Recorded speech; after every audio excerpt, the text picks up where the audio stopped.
naging simple at walang malaking programa ang unang araw ng trabaho ni Davao City Mayor Inday Sara Duterte at Vice Mayor Paulo Duterte. Nais kasi ng magkapatid na gayahin ang kanilang ama na si Pangulong Duterte na trabaho agad ang inatupag pagkatapos ng inaugurasyon. Mula pa rin sa Davao City, nagbabalik si Julius de Samboron. Simple at walang malaking programa. Ito kung ilarawan ngayon ng mga Davaoeños ang unang araw ng pag-oopisina ni Davao City Mayor Inday Sara Duterte at Vice Mayor Paulo Duterte. Base sa schedule nito, sinimulan kaagad ng magkapatid na Duterte ang kanilang araw sa isang pulong.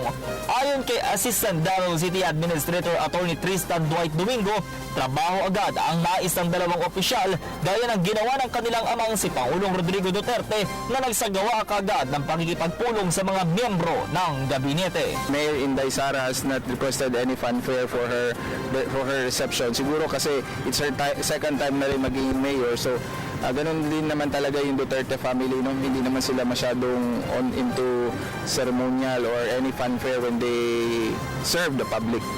Pero dahil sa biglaang anunsyo ng pansamantalang leave hanggang ika-22 ng Hulyo, si Davao Mayor Inday Sara ay tanging si Vice Mayor Paulo ang humarap sa mga miyembro ng media sa conference hall ng Davao City Hall.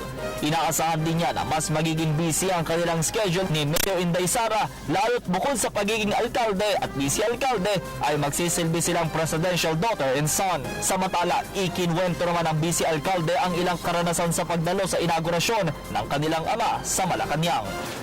Kasi wala magawa sa loob, kami lang doon. Hindi kami pwedeng lumabas. Nagkagulo pa nga ang PSG because after the inauguration, kami lahat lumabas doon sa street. Pasalamatan yung mga sa Malacanang. Pasalamatan yung mga well-wishers ni President Duterte. Para sa Telebisyon ng Bayan, Julius de Samboron, Davao City.